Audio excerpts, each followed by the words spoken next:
Hey guys, this is Nick and James for OP Poker, here with a video on how to use Power Up ranges versions 1.0. If you haven't done so already, you can download these ranges at our website, www.op.poker.contact. So let's jump straight into it. We have some things to consider.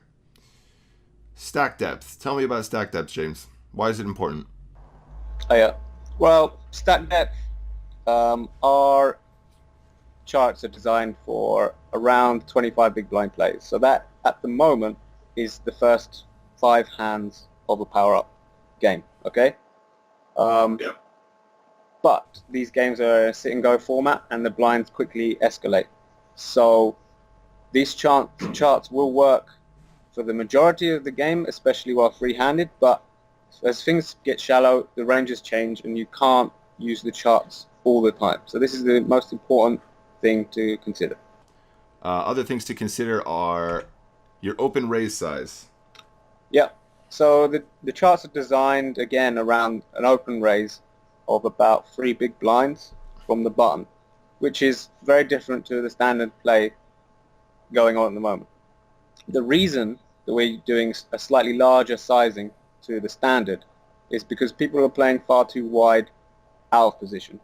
So we're exploiting that and adjusting by making it slightly larger. But when the blinds increase, so for example, the first stack, first blind level, we are 25 big blinds deep. Yeah. Yep. So the second level, we are, what is it? 15, about 15 big blinds deep.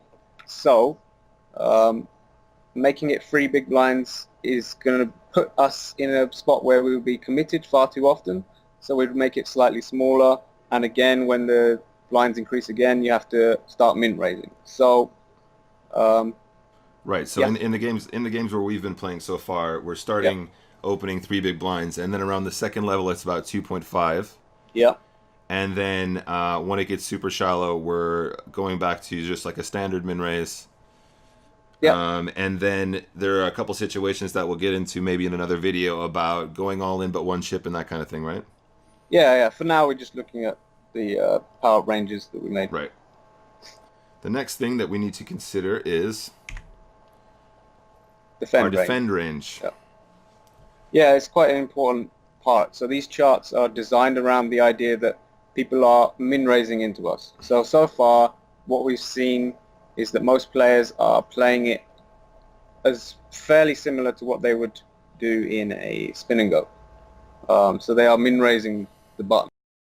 If people are making slightly larger sizings, then you will have to play slightly tighter than what the charts suggest.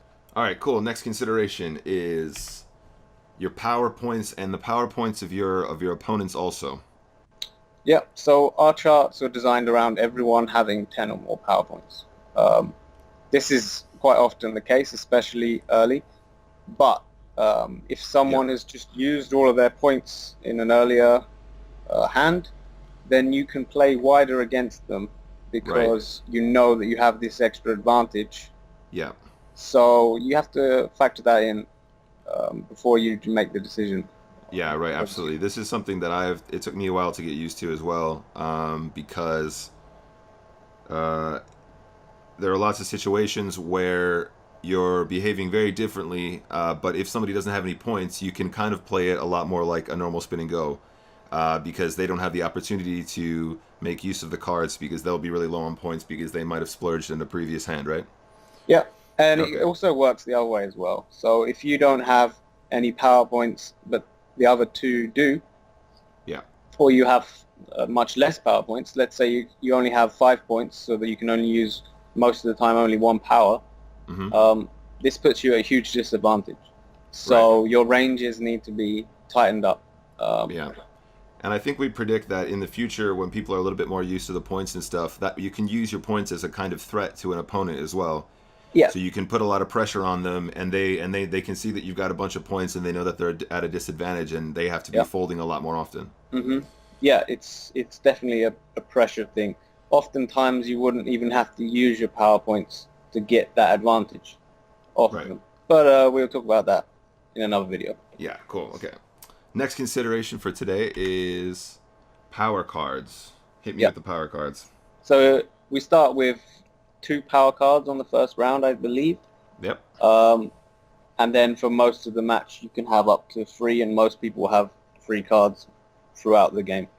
As soon as you see someone who has only 1 or two cards, they are at quite a disadvantage. So your ranges again need to change. So if you only have 1 or 2 cards, you need to be playing less than these charts. If you have all 3 cards and someone else has less, then you can play wider. So it's pretty simple. Yeah, pretty straightforward once you get used to it. Mm-hmm. Okay, cool. Well, with that being said, I guess we'll jump into some video where we're going to show which chart to use in what situation, in case it's not clear. And then hopefully we'll have some examples of situations where you're going to make adjustments for the points that we just mentioned in this video. All okay, right. over to the videos. Okay, so here we have our first situation. We've got Queen 10 of diamonds on the button, and the file that you want to be using in reference to this position is BU Open 3X. Okay, in our second video here, we're in the small blind. We have Ace Queen off, and the file that you want to make reference to for the range to play in this position is small blind versus big blind. In this third video, we're in the big blind, and we're facing a min raise from the button. It's important to remember that it is a min raise, so our ranges do apply. And the file that you want to make reference to for this position is BB defend versus button open. And in our fourth and final video, we're in the small blind and we're facing a raise from the button. So the file that we make reference to here is SP defend versus button. Yeah, it's important to notice that the button has made it slightly larger sizing than the min raise.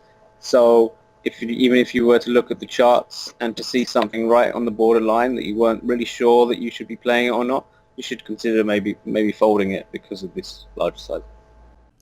Okay, so getting into our examples now of situations where you would do something differently than the charts would initially suggest.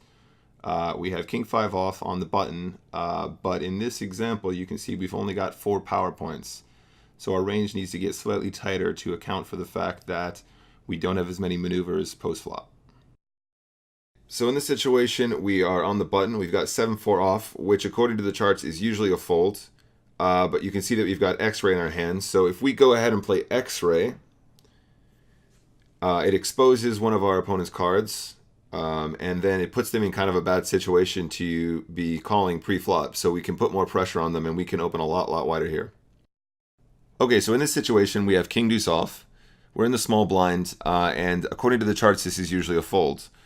But because our opponent only has 4 power points, we can widen our range because we expect that he needs to fold more often, and we can also use our cards to improve our hand post-flop. Okay guys, thanks for watching. If you have any questions, please get in touch with us, and be sure to subscribe to our newsletter for the latest Power Up news and strategy.